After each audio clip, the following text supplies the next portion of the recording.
Hello everyone, welcome to the IAS Hub. So, in continuation with our source investigation series of economy of UPSC prelims examination, we are coming up today with 2020 question paper. So, 2020 में जो कुछ economy से question पूछे गए UPSC के pre exam में, जिसमें से कुछ क्वेश्चंस जो कि काफी अनप्रेडिक्टेबल लोगों को लग रहे थे या जिनका सोर्स काफी लोगों को समझ में नहीं आ रहा था कहां से क्वेश्चन पूछे गए हैं, ऐसे कुछ क्वेश्चंस को हम डिस्कस करने वाले हैं कि आखिर ये क्वेश्चंस कहां से पूछे गए हैं और क्यों पूछे गए हैं. So let's begin. सो इस वीडियो में we are going to cover that what is the source of such questions which are considered to be random by many people and आखिर ये ऐसे क्वेश्चन क्यों पूछे गए हैं और एग्जामिनर ऐसा क्वेश्चन क्यों पूछता है. सो इन्हीं सब चीजों को हम डिस्कस करने वाले हैं. Let's begin.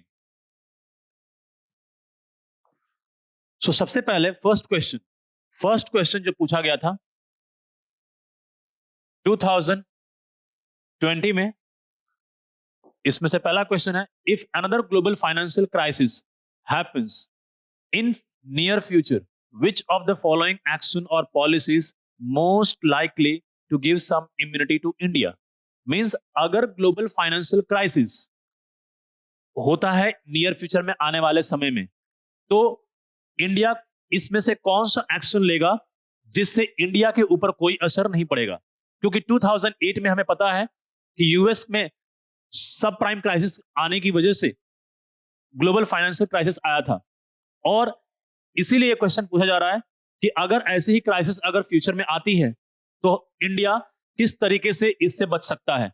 सो आखिर ये क्वेश्चन कहां से पूछे गए, पहले हम इसे डिस्कस करते हैं. इसे हम देखते हैं कि इसका सोर्स क्या है, आखिर क्यों पूछा गया क्वेश्चन. तो ये क्वेश्चन का जो सोर्स है, सेम आर्टिकल हमें देखने मिलता है एक लीडिंग इंटरनेशनल ऑर्गेनाइजेशन जिसका नाम है वर्ल्ड इकोनॉमिक फोरम. सो आपको पता है कि world economic forum is a leading international organization in the field of international economy. और यहां पर देख सकते हैं कि there is an article what can we do to prevent another global financial crisis. So यहां पर ये सीधे आर्टिकल था और यहां से क्वेश्चन ये पूछा गया है क्योंकि आपको पता होगा कि 2019 में कोविड के आने की वजह से इवन बैंकिंग सेक्टर्स भी स्ट्रेस में आ गए थे क्योंकि उनके जो पैसे थे, जो लोन से वो रिपे नहीं हो पा रहे थे लॉकडाउन की वजह से, और इस वजह से ये क्वेश्चन पूछा गया. सो इसमें सबसे पहले अगर हम आंसर की बात करें कि इसका क्या आंसर होगा, so let's consider this options. First option is not depending on short term foreign borrowing. Means कि अगर हम शॉर्ट टर्म फॉरेन बोरोइंग्स पे डिपेंड नहीं करते हैं तो इंडिया ऐसे ग्लोबल फाइनेंशियल क्राइसिस से बच सकता है. Of course this is correct क्योंकि अगर हम फॉरेन बोरोइंग लेंगे तो ऑफ कोर्स अगर हमारी डिपेंडेंसी फॉरेन बैंक्स पे होगी और इस वजह से अगर फॉरेन में या ग्लोबल फाइनेंशियल क्राइसिस आता है तो हमारे इंडियन के बैंक्स भी अफेक्ट हो सकते हैं. इस वजह से ये ऑप्शन करेक्ट होगा. Second, opening up to more foreign banks.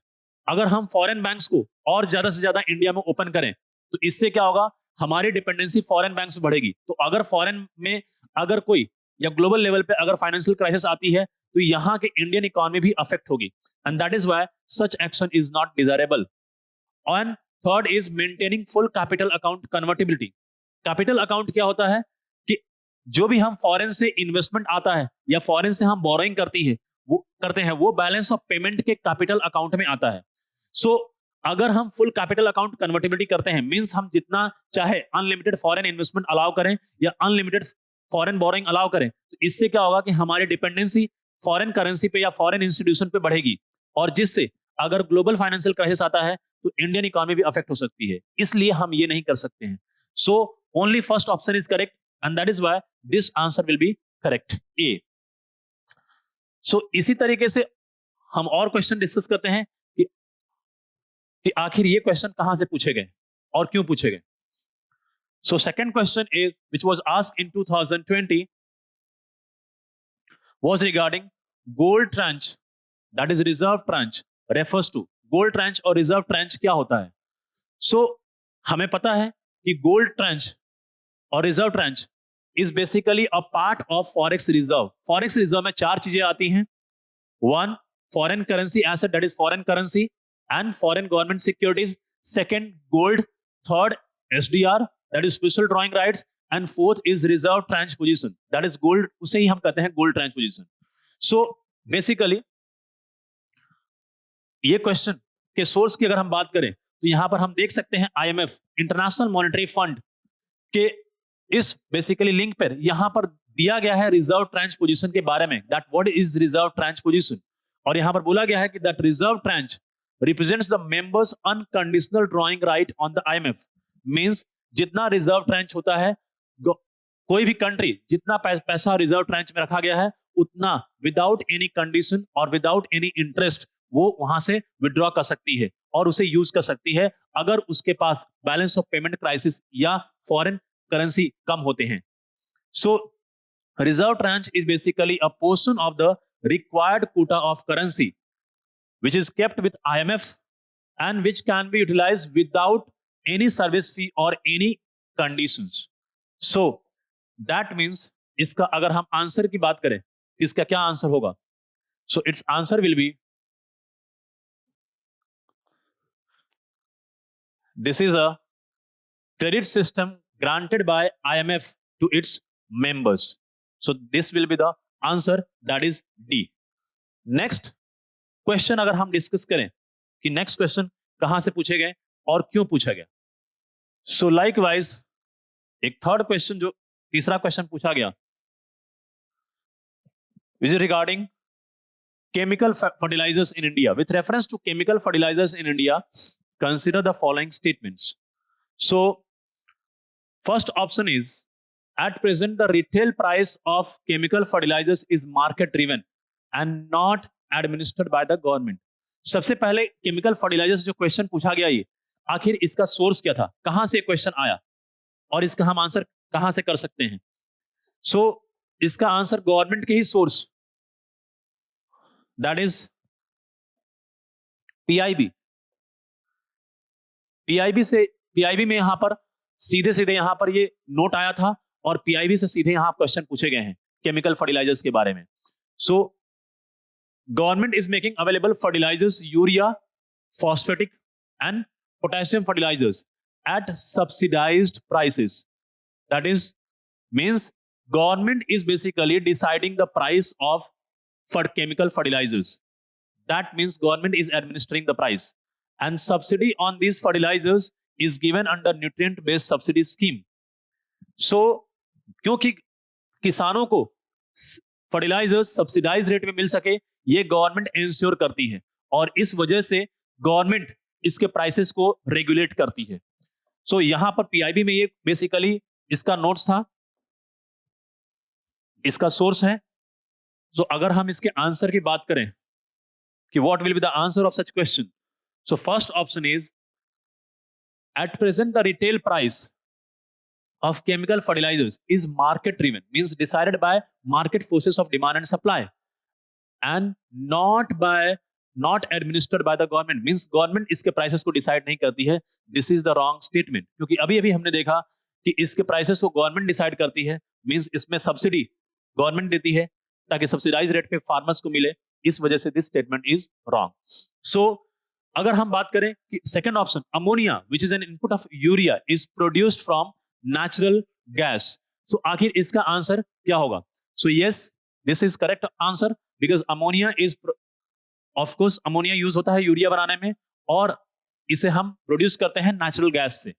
And third, sulfur which is a raw material for phosphoric acid fertilizer is a byproduct of oil refineries. So this statement is also correct. So sulfur जो होता है ये oil refinery का एक by product होता है, sulphur dioxide. सो इस वजह से ये स्टेटमेंट भी करेक्ट है और इस वजह से इसका आंसर हो जाएगा 2 and 3. सो यहां पर हम देख सकते हैं कि ये क्वेश्चन का सोर्स भी गवर्नमेंट सोर्स से है. नेक्स्ट क्वेश्चन अगर हम देखें, नेक्स्ट क्वेश्चन इज रिगार्डिंग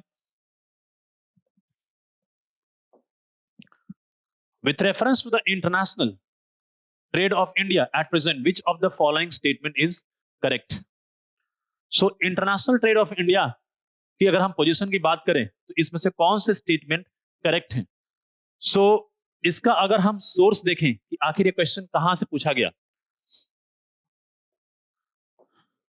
सो यहां पर हम देख सकते हैं कि इंडियन बजट में इकोनॉमिक सर्वे टू था, इकोनॉमिक सर्वे जो था, इकोनॉमिक सर्वे से सीधे सीधे ये बेसिकली क्वेश्चन आया है, इकोनॉमिक सर्वे 1920 से।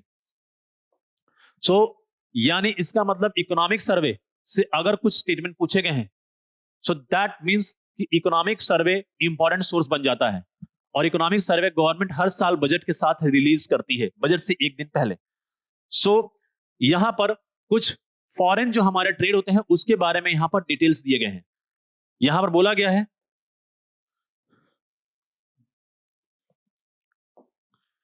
कि that merchandise trade deficit, merchandise means goods, merchandise हम गुड्स को बोलते हैं। तो जो गुड्स की केस में जो ट्रेड होता है इंडिया का, यहां पर हमारा इंपोर्ट ज्यादा है और एक्सपोर्ट कम है, इसी वजह से हमें मर्केंडाइज ट्रेड डेफिसिट होता है। और it is the largest component of India's current account deficit.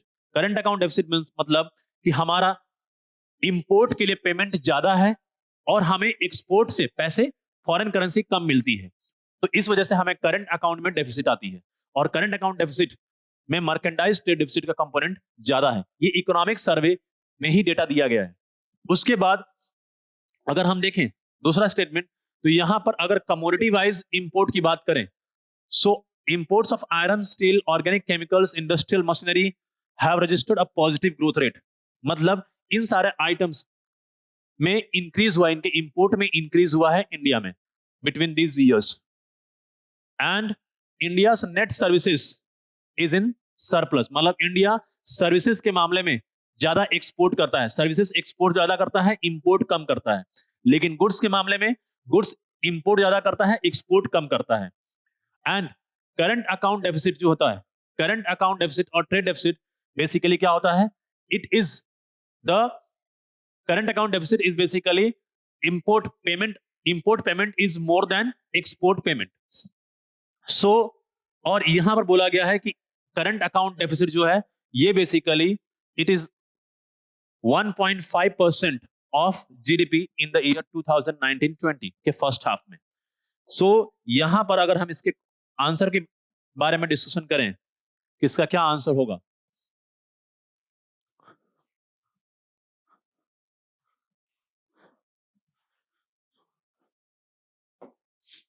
So India's merchandise exports means goods का exports are less than its merchandise imports. Of course India का गुड्स के केस में export कम है और इंपोर्ट ज्यादा है, means first statement is correct. So now second statement, India's imports of iron, import iron steel का import, chemical fertilizer and machinery का import has decreased in recent year. अभी अभी हमने देखा कि इंडिया आयरन स्टील का जो इंपोर्ट है ये इंक्रीज हुआ है, ना कि डिक्रीज हुआ है, and that is why this statement is wrong. India's exports of services are more than its imports of services। अभी अभी हमने देखा कि सर्विसेज के केस में इंडिया को सरप्लस है, so that means this statement is correct। India suffers from an overall trade और करंट अकाउंट डेफिसिट। अभी अभी हमने देखा कि इंडिया में ट्रेड और करंट अकाउंट डेफिसिट है, so that means this statement is also correct। so 1 3 4 is correct, so correct option is D। so इसका सोर्स सीधे सीधे इसका डेटा इकोनॉमिक सर्वे 2019-20 में दिया गया है। So let's move to next question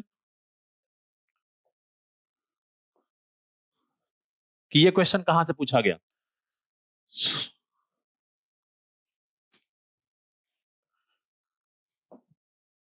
With reference to trade related investment measures, that is streams, which of the following statement is correct?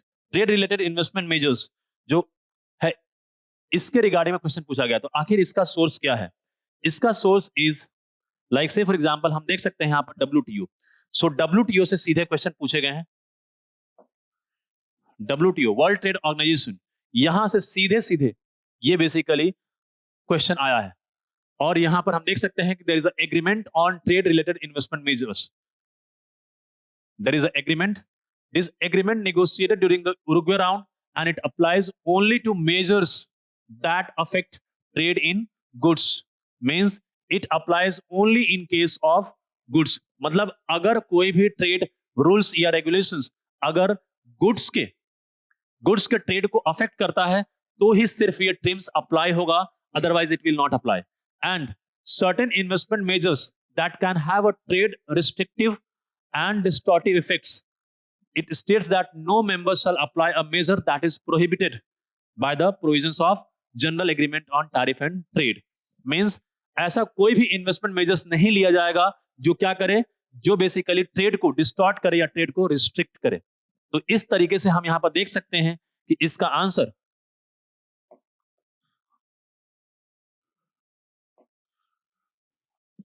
Answer क्या होगा. सो ट्रिम्स जो क्वेश्चन पूछा गया है ये WTO से पूछा गया है. Again that is the international organization for world trade. So with reference to TRIMs which as the statement is correct. First, quantitative restrictions on imports by foreign investors are prohibited. So यहां पर हम देख सकते हैं कि this statement is correct क्योंकि यहां पर मैंने बताया था कि quantitative restrictions on imports are prohibited. मतलब कोई भी restriction import पे नहीं लगाया जा सकता है quantity के regarding. So first statement is basically correct. Then second statement, they apply to investment measures related to trade in both goods and services. अभी हमने देखा कि this applies only to goods and not to services, and that is why this statement is wrong. And third statement, they are not concerned with the regulation of foreign investment. Yes, they are not concerned with the regulation of foreign investment. Rather, they are concerned with the investment measures which affect trade in goods and not entire foreign investment or not all kinds of foreign investment. And that is why this statement is also right. So 1 and 3 is correct. So answer will be C. So इस तरीके से हम देख सकते हैं कि ये जो क्वेश्चंस पूछे गए 2020 के पेपर में, जिनका सोर्स ना तो स्टैंडर्ड बुक में ना ही एनसीईआरटी में हमें देखने मिलता है, तो ये क्वेश्चंस के हमें सोर्स हमें देख सकते हैं कि एक स्टैब्लिश्ड और रेप्यूटेड वेबसाइट या सोर्स से ही पूछे गए हैं.